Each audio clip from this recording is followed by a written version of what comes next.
1.1 छोटा सा घराना। राधिका की सुबह वैसे ही शुरू हुई जैसे हर दिन होती थी। अलार्म की तेज आवाज, आंखों में नींद और दिल में हजार फिक्रें। उसने झटपट घड़ी देखी, 6 बज गए थे। राधिका स्कूल में पढ़ाती थी, लेकिन घर की जिम्मेदारियां उससे कहीं ज्यादा बड़ी थी।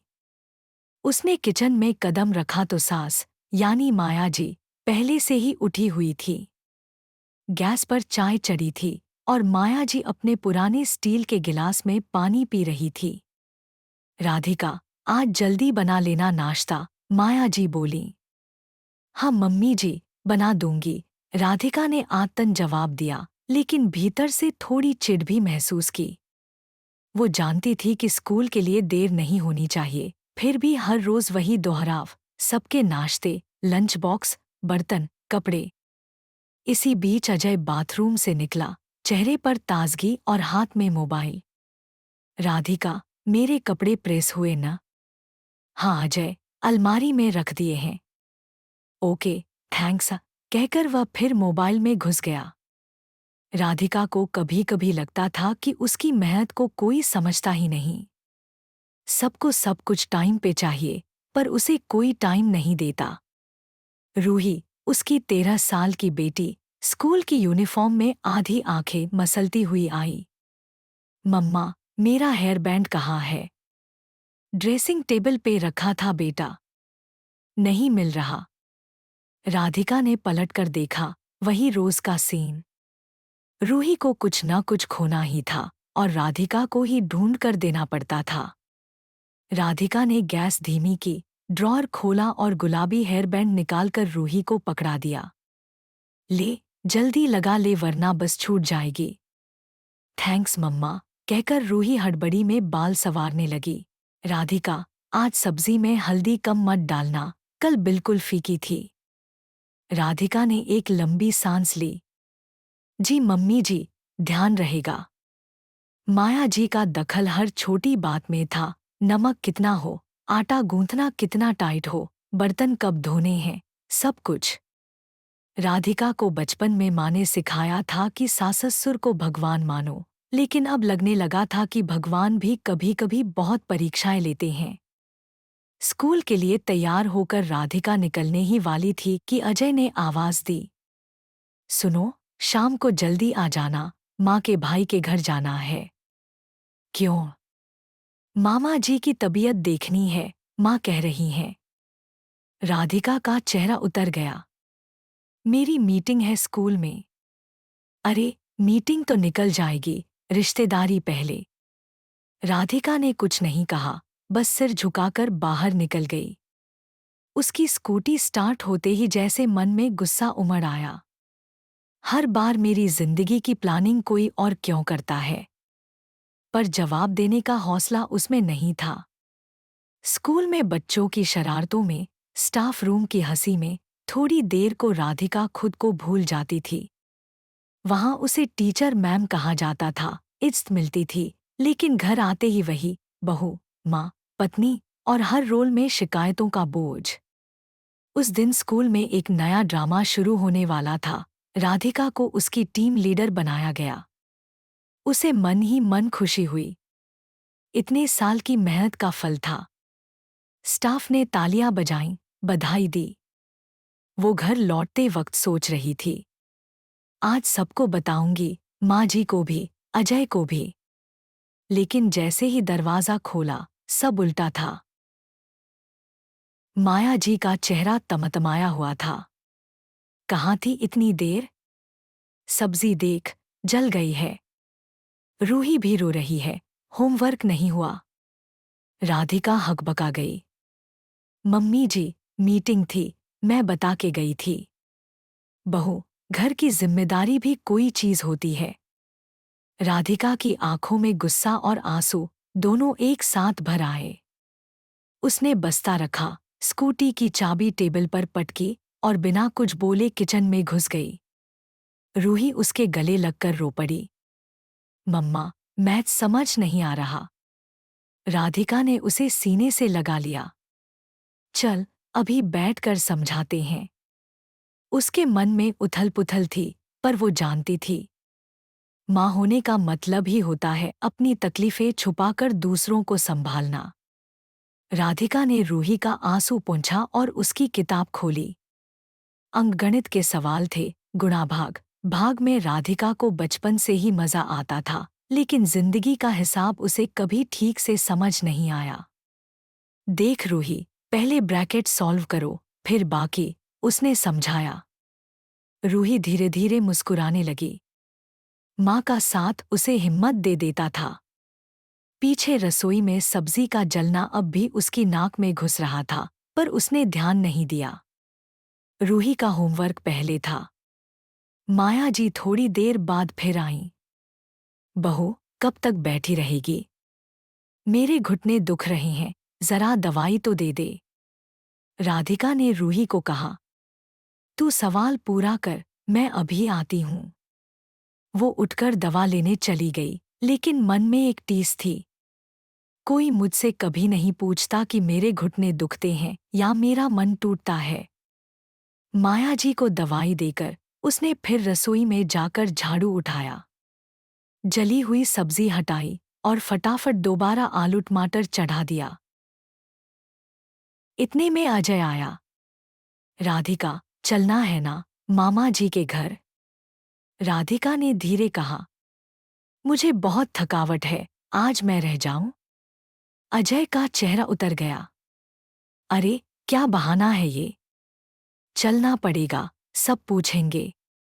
राधिका के मन में गुस्सा था, लेकिन बाहर वो सिर हिलाकर रह गई। रात का खाना जल्दी जल्दी रखा गया। रूही को दूध पिलाया, बर्तन निपटाए, फिर राधिका ने अपनी साड़ी बदली। हल्की गुलाबी साड़ी, जो उसे ठीक लगती थी। कार में बैठकर वो तीनों मामा जी के घर पहुंचे। वहां पहले से रिश्तेदारों का जमघट था। किसी ने पूछा, अरे राधिका बहू, स्कूल कैसा चल रहा? राधिका का मन था बता दे कि वो टीम लीडर बन गई है, लेकिन बीच में ही माया जी बोल पड़ी। बहू को घर का ही काम निपटाने की फुर्सत नहीं, स्कूल कहाँ संभालेगी? सब लोग हंस दिए। राधिका की मुस्कुराहट पत्थर बन गई। मामा जी की तबीयत थोड़ी ठीक थी, सब लोग हालचाल पूछकर बैठे रहे। राधिका वहीं कोने में चुप बैठी रही, रूही उसका हाथ पकड़े रही। वापस लौटते हुए रात के 11 बज गए। घर पहुंचकर राधिका ने देखा, सिंक में बर्तन भरे थे और दूध उबलकर गिरा पड़ा था। उसने एक लंबी सांस ली। एक दिन भी सुकून नहीं। रात को जब सब सो गए, राधिका बालकनी में आकर बैठ गई। थोड़ी ठंडी हवा लग रही थी। अंदर उसका दिल गर्म था, दुख और गुस्से से। उसे याद आया, स्कूल में सबने कितना सम्मान दिया था। वही राधिका, जो घर में सबकी डांट सुनती थी, बाहर सबकी मैम थी। कितना फर्क था उसके दो चेहरों में। उसने मोबाइल निकाला और अपनी स्कूल वाली सहेली नीलम को मैसेज किया। कल स्टाफ मीटिंग में क्या रखा है? नीलम ने जवाब दिया, कल प्रिंसिपल जी बुलाएंगे, तुम्हें ऑफिशियल प्रमोशन लेटर देंगे। राधिका के होठों पर हल्की मुस्कान आई। कम से कम कहीं तो मेरा सम्मान है, उसने सोचा। फिर याद आया, क्या ये बात मैं अजय को बताऊं? फिर तुरंत मन ने जवाब दिया, बताने से क्या होगा? वो मम्मी के सामने फिर मजाक ही बनाएगा।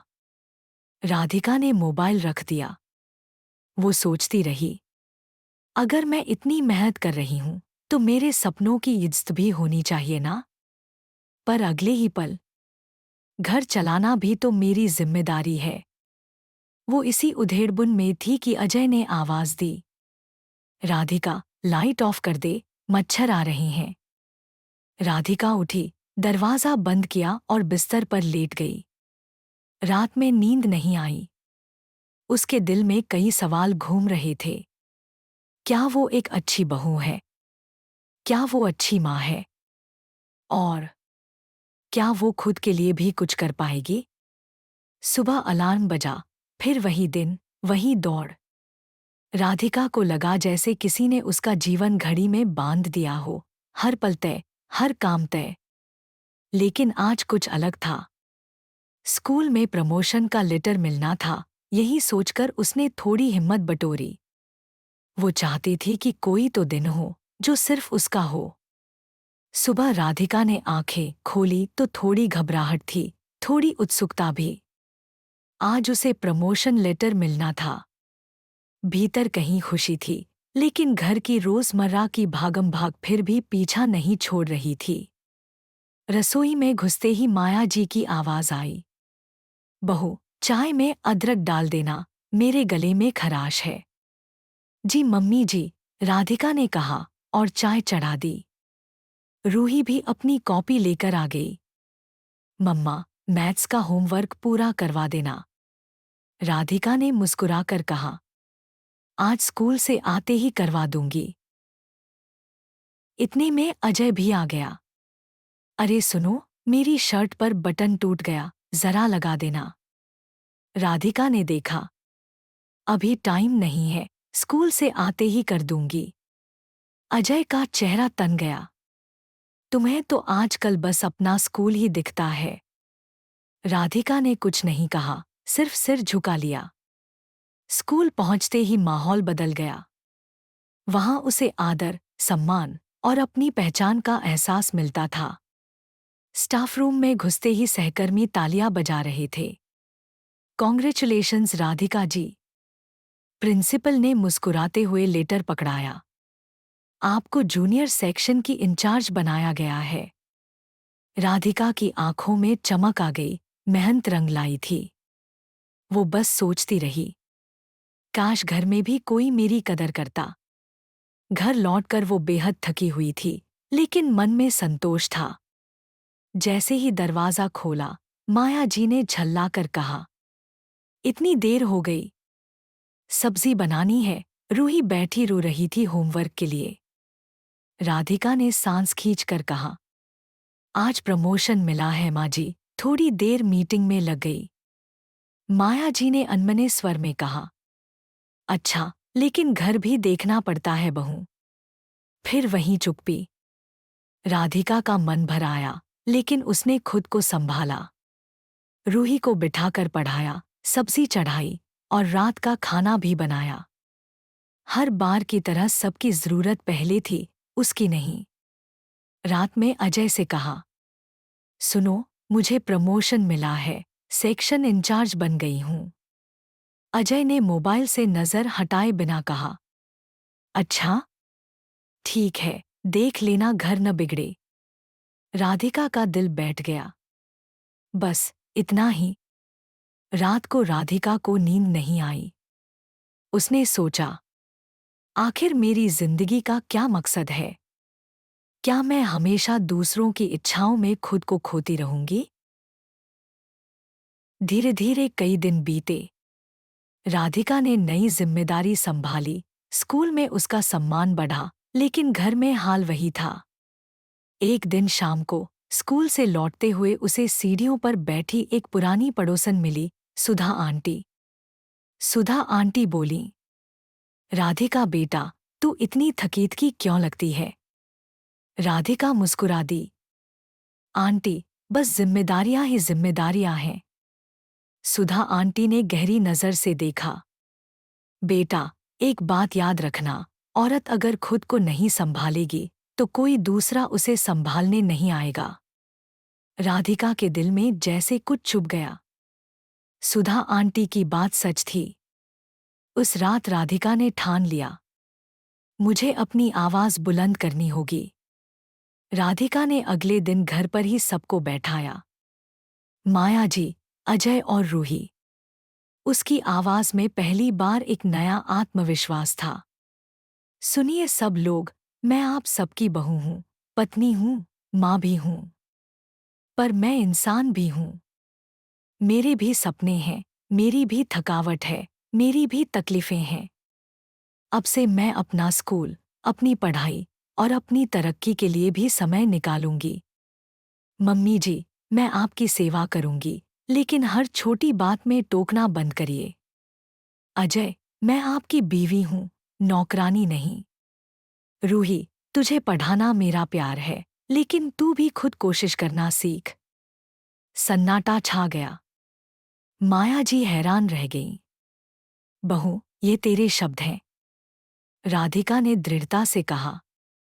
जी, यही मेरे शब्द हैं।